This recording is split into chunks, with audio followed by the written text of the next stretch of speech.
One of the things parents are told to teach their kids if you're in trouble is call 911. You are about to hear about a veteran police detective's daughter, who had been kidnapped, did what she had been taught, she called 911, so did her husband, so did witnesses, all thinking help would be on the way. They were wrong. Denise Amber Lee was born on August 6, 1986, in Englewood, Florida. Lee was the daughter of Sergeant Rick Goff, of the Sheriff's Office in Charlotte County, Florida, and Sue Goff. Not long after their first date, Lee's future husband, Nathan, bought her a $40 heart-shaped ring which she never took off. The ring would later become the key evidence, connecting perpetrator and victim. Young Denise never wanted to be known as anything but a loving mom and devoted wife. She was a 21-year-old, truly happily married woman. She met her future husband Nate Lee in high school. He hung with the cool kids, the ballplayers. Denise was more the studious type, a bookworm, and math whiz. When she finally overcame her shyness, senior year, she was bold enough to ask out the guy who caught her interest. They both learned that opposites really can attract. 3 weeks after their first date, the couple marked Valentine's Day together, with a pledge of what was to come. Not long after she got her heart-shaped ring, she got another one, when Nate asked her to marry him. They ended up starting a beautiful family. Nova came along first, then Adam a couple of years later. Denise had her hands full raising children, so she put off getting her college degree. Nate, meanwhile, was juggling 3 jobs to make ends meet. Nathan Lee was at work on Thursday, January 17, 2008. His wife, Denise Lee, was at home with their young children. She called him at 11:21 a.m., the last time the two would speak. Among the topics discussed was the nice weather. The couple decided that the windows should be opened at their home. She said she had already opened them. Nathan Lee arrived home around 3:30 p.m. to find the windows closed, his wife missing and the children home alone in the same crib.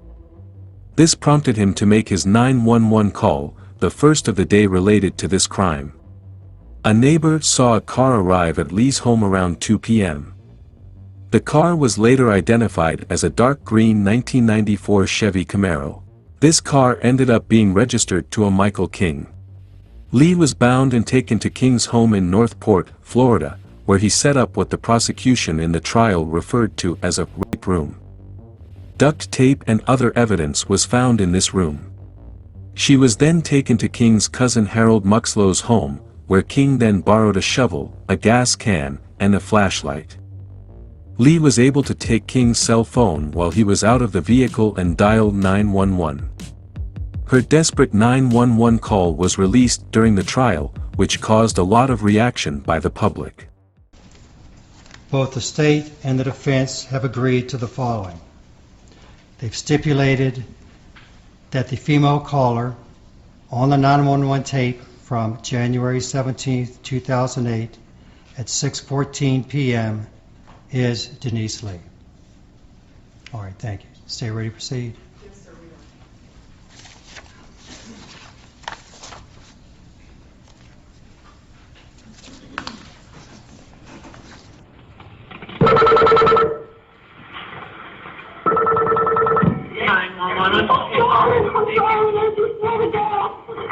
Hello?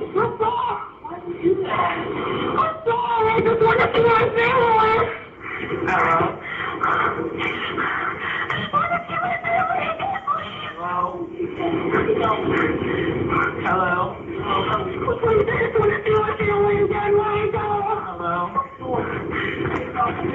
Hello? Let me go. Please let me go. I want to see my family again.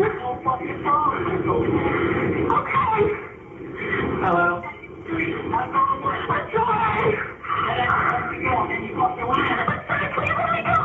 I'm sorry. Hello? I'm sorry.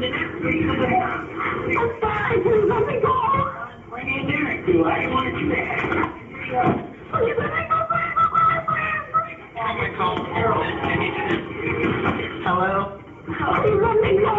Please.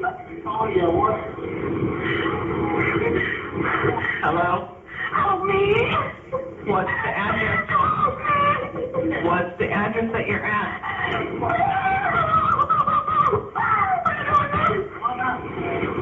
Coming off the Northport Tower.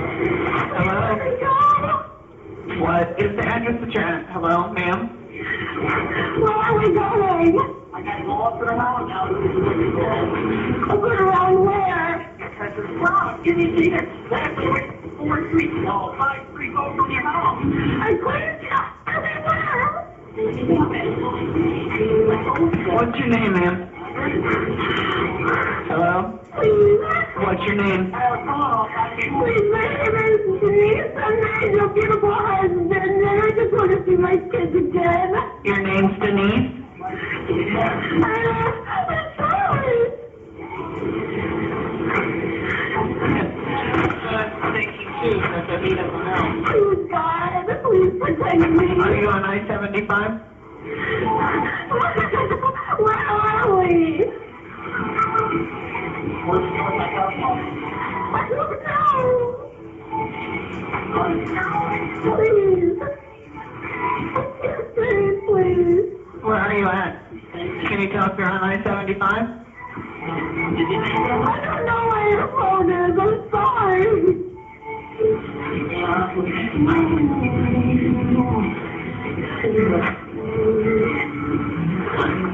Can you just tell me where we are? Are you blindfolded if you're press the button?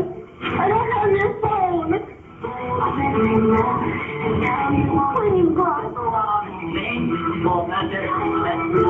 I don't have it. I'm sorry. Do you know this guy? I don't have your phone is. I'm sorry. Denise, do you know this guy? She might have the phone laid down and not hear a thing I'm saying, too. He keeps saying up the phone. I don't know where it is. Maybe if I could see it, help me find it.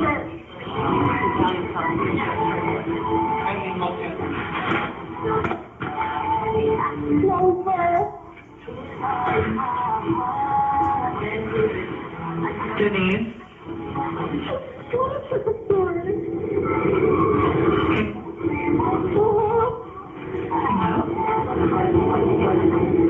How long have you been gone from your house?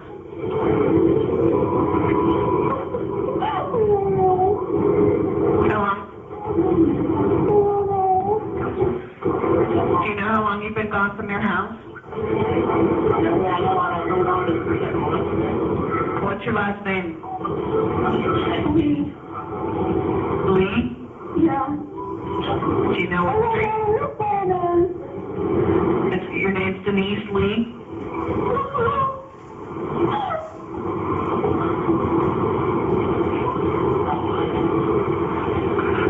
Can you tell at all what street you're on?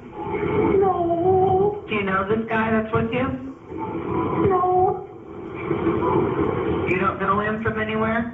No, please. Oh, God, help me. What's your address? What's your home address, do you know? I don't know. Can you just take me to my house? Can you just take me home? I'm okay, please. Can you see, or do you have a blindfold on? I can't see. Where are we?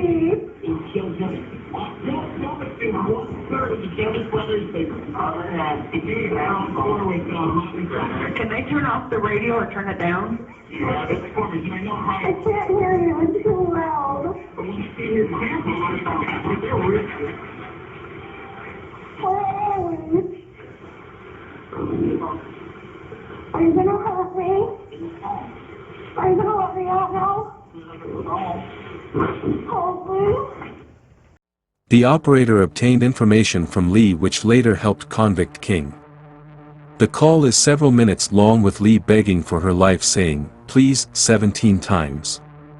She answered the call taker's questions while pretending to talk to King. Lee was unable to give her exact location. Police were unable to trace the location of the caller, Denise, because it was made on a prepaid wireless phone. Around 6:30 p.m., a witness, Jane Kowalski, heard screaming from a car next to hers at a stoplight. Kowalski called 911 to report what she believed to be a child abduction. The call was allegedly mishandled, however, and no police were dispatched to the area by Charlotte County Dispatch. Several bolos were issued by the Florida Highway Patrol and the North Port Police Department to 6 surrounding counties starting at 4:59 p.m. However, Charlotte County Sheriff's Office deputies were unaware of the bolos. Police were never dispatched into the area where Kowalski had reported the sighting of King. According to the Charlotte County Sheriff's Office Internal Affairs report, the Charlotte County Dispatch Center was understaffed.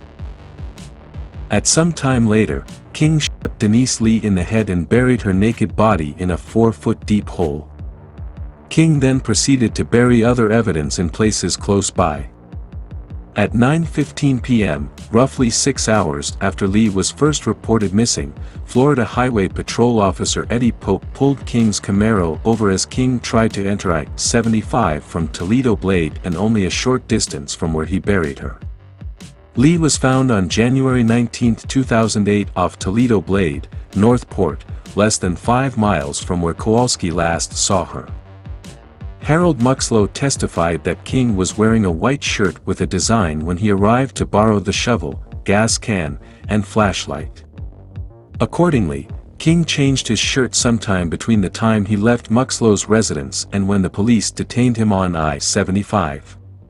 After the car was towed to the North Port Police Department, a shovel with dirt caked on the underside was discovered in the back seat. During trial, Harold Muxlow identified the shovel as the one he gave King on the afternoon of January 17. A palm print found on the outside of the driver's side window of the Camaro was identified as belonging to Denise Lee. DNA testing on the hair recovered from the outside of the Camaro matched the known profile of Lee to the exclusion of 110 trillion other Caucasians. Hair found in the back seat of the Camaro matched Lee's DNA to the exclusion of 9 trillion other individuals. The blanket located in the back seat tested positive for blood and matched Lee's DNA to the exclusion of 9 trillion other individuals. Blood found on the outside of the Camaro matched the DNA profile of Denise Lee. Similarly, the sap-like substance found on the bra of the Camaro matched the known DNA profile of Denise Lee. After a search warrant was obtained, a thorough search of King's home was conducted. Upon entering the master bedroom, the technician noted that a yellow blanket covered the window. A Winnie the Pooh blanket, pillows, and a wad of duct tape with hair attached were on the floor. In the kitchen, the technician observed an intact roll of duct tape on the bar. A garbage bag in the pantry contained more duct tape with hair attached. The hairs that were attached to the duct tape in the garbage bag matched the known DNA profile of Denise Lee to the exclusion of 110 trillion other Caucasians. Swabs taken from the ends of the wadded duct tape located in the master bedroom matched the known DNA profile of Michael King to the exclusion of 1 quadrillion other Caucasians. The Winnie the Pooh blanket found in the master bedroom tested positive for blood and semen. The semen on the blanket matched the known DNA profile of King to the exclusion of 1.1 quadrillion other individuals, and Lee could not be excluded as the contributor of the blood. On January 18, during the subsequent effort to locate Denise Lee, an individual involved in the search noticed an area of land near Plantation Boulevard in Northport where the earth appeared to be disturbed. In the vicinity of the disturbed area were 2 small piles of sand that were out of place for the normal terrain. In those 2 piles of sand were what appeared to be blood. According to a crime scene technician, it appeared that the blood had been on the ground previously and the sand had been placed on top of the blood because the sand had absorbed the blood.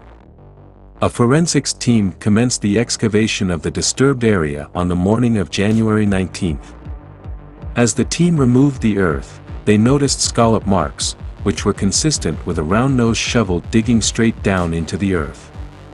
At a depth of 3 feet 1 inch, the team discovered the nude body of Denise Lee, lying on her side in a fetal position. A gunshot wound was visible on the body, and there was water in the bottom of the hole. A couple of days after the body of Lee was recovered, a single 9mm shelled casing was discovered in the grass near the gravesite, but a projectile was never found.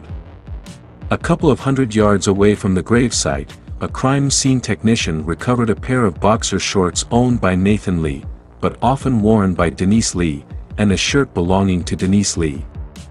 The boxer shorts tested positive for sperm cells, and those cells matched the DNA profile of King to the exclusion of 3.5 trillion other individuals.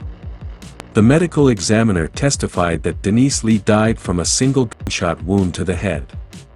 The size of the wound indicated that the bullet could not have been larger than 1 centimeter, and that the projectile that caused the injury could have been from either a 9mm or a .38 caliber weapon. Further, the wound was consistent with the gun having been placed against Lee's head at the time it was fired. The location of the entrance wound, to the right of Lee's right eyebrow, led the medical examiner to conclude that the gun would have been in Lee's field of vision if her eyes were open. The medical examiner further explained that when the gun was discharged, Lee's eye exploded, and he opined that the sap-like substance located on the bra of the Camaro could have been Lee's ocular fluid. According to the medical examiner, there was aspirated blood in Lee's lungs, which indicates that Lee continued to breathe for a period of time after the wound was inflicted. With regard to the rest of Lee's body, 2 pieces of duct tape were removed from her hair during the autopsy. The medical examiner found bruises on Lee's wrists and, due to their same general location on each wrist, concluded that they could have been caused by ligatures and were consistent with defensive injuries. The medical examiner noted that Lee had vaginal bruising and anal tearing, both of which were caused by insertion trauma. The medical examiner concluded from the condition of the injuries that they were inflicted pre-mortem and were non-consensual. Semen recovered from Lee's vagina matched the DNA profile of King to the exclusion of 1 quadrillion other Caucasians. The jury convicted King of first-degree murder, involuntary sexual battery, and kidnapping. He was sentenced to death. In total, 5 911 calls related to Lee's disappearance were placed by 5 different people between 3:29 p.m. and 6:30 p.m. on January 17, 2008. 4 were routed to operatives in Sarasota County, Florida. The other, placed by Jane Kowalski in the 4th in the sequence, was routed to operatives in neighboring Charlotte County, Florida. The one routed to Charlotte County was allegedly mishandled. Don't forget to subscribe. And if you enjoy these videos, drop a like in there too. Thanks for watching, and if you would like to see a certain video on something, leave it in a comment below. Until next time, stay safe.